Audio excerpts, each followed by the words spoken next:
కాంగ్రెస్ తాజా రాజకీయాలు ఇప్పుడు మునుగోడు ఎమ్మెల్యే కోమటిరెడ్డి రాజగోపాల్ రెడ్డి చుట్టూనే తిరుగుతున్నాయట. మంత్రి పదవి కోసం ఆయన చేస్తున్న పోరాటం, అధిష్టానం వైఖరి ఇప్పుడు రాష్ట్ర రాజకీయాలను మరోసారి వేడెక్కించాయట.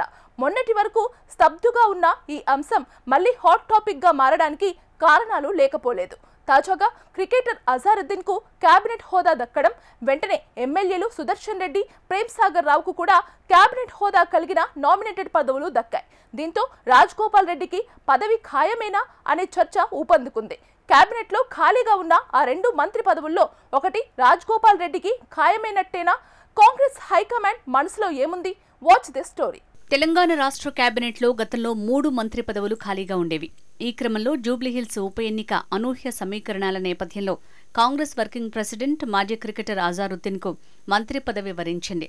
దీంతో ప్రస్తుతం ఖాళీగా ఉన్న మంత్రి పదవుల సంఖ్య 2కు తగ్గింది. అయితే ముఖ్యమంత్రి రేవంత్ రెడ్డి ఈ 2 ఖాళీలను కూడా త్వరలోనే భర్తీ చేయాలన్న పట్టుదలతో ఉన్నట్టు విశ్వసనీయ వర్గాల సమాచారం. జూబ్లీహిల్స్ ఉప ఎన్నిక ఫలితాలు వెలువడిన వెంటనే పూర్తిస్థాయి కేబినెట్ను ఏర్పాటు చేసేందుకు రంగం సిద్ధం చేస్తున్నారట. మిగిలిన 2 స్థానాల్లో కొత్తగా ఇద్దరికి కేబినెట్లో అవకాశం దక్కే ఛాన్స్ ఉంది. సుదర్శన్ రెడ్డి, ప్రేమసాగర్ రావు వంటి సీనియర్లకు నామినేటెడ్ పోస్టులు కేటాయించి కేబినెట్లోకి ఫైర్ బ్రాండ్స్ ని తీసుకురావాలని చూస్తున్నారట. జూబ్లీహిల్స్ బైపోల్ ఫలితాలు వెల్లడైన వెంటనే సీఎం రేవంత్ రెడ్డి కేబినెట్లో భారీ మార్పులకు శ్రీకారం చుట్టే అవకాశం ఉందని రాజకీయ వర్గాల్లో జోరుగా చర్చ జరుగుతోంది. గతంలో రాజగోపాల్ రెడ్డిని బుజ్జగించేందుకు అధిష్టానం వివిధ ప్రయత్నాలు చేసింది. కేబినెట్ ర్యాంకుతో కూడిన 6 గ్యారంటీల అమలు, కమిటీ చైర్మన్, డిప్యూటీ స్పీకర్ పదవి వంటివి ఆఫర్ చేసింది. అయినా మంత్రి పదవి తప్ప మరే పదవి వద్దు అని తెగేసి చెప్పారట కోమటిరెడ్డి రాజగోపాల్ రెడ్డి. ఆ పట్టుదలే ఆయనకు పదవి దక్కకుండా చేసిందని రాజకీయ విశ్లేషకులు చెబుతున్నారు. అజారుద్దీన్ కు కేబినెట్ హోదా పదవి ఇవ్వడంతో మంత్రివర్గంలో ఖాళీగా ఉన్న 2 బెర్తులలో ఒకటి బీసీ వర్గానికి, మరోటి ఓసీ వర్గానికి కేటాయించే అవకాశం ఉందన్న ప్రచారం జరుగుతోంది. సుదర్శన్ రెడ్డికి కేబినెట్ హోదా దక్కడంతో ఓసీ కోటాలో ఇప్పుడు ప్రధానంగా రాజగోపాల్ రెడ్డి పేరుతో పాటు రంగారెడ్డి జిల్లాకు చెందిన మల్రెడ్డి రంగారెడ్డి పేరు కూడా బలంగా వినిపిస్తోంది.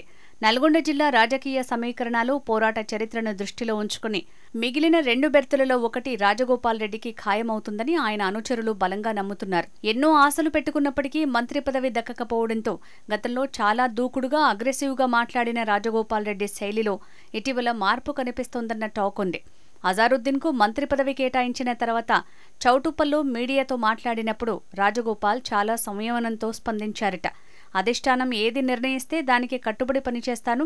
రాహుల్ గాంధీ నాయకత్వంలో కాంగ్రెస్ పార్టీ సైనికుడిగా పనిచేస్తా. నేను పార్టీ మారుతున్నానని వస్తున్న తప్పుడు ప్రచారాలు నమ్మొద్దు. ఏదైనా ఉంటే నేను మీడియా ముందుకు వచ్చి చెప్తాను అని రాజగోపాల్ రెడ్డి కూల్గా స్పష్టం చేశారు. పైగా సుదర్శన్ రెడ్డి, ప్రేమ్ సాగర్ రావుకు కేబినెట్ హోదా దక్కడం పట్ల రాజగోపాల్ చాలా సంతోషంగా ఉన్నారట. ఈ సానుకూల పరిణామాల నేపథ్యంలోనే ఆయన ఢిల్లీ పెద్దలను కలవడానికి ప్రయత్నాలు ముమ్మరం చేశారన్న టాక్ వినిపిస్తోంది.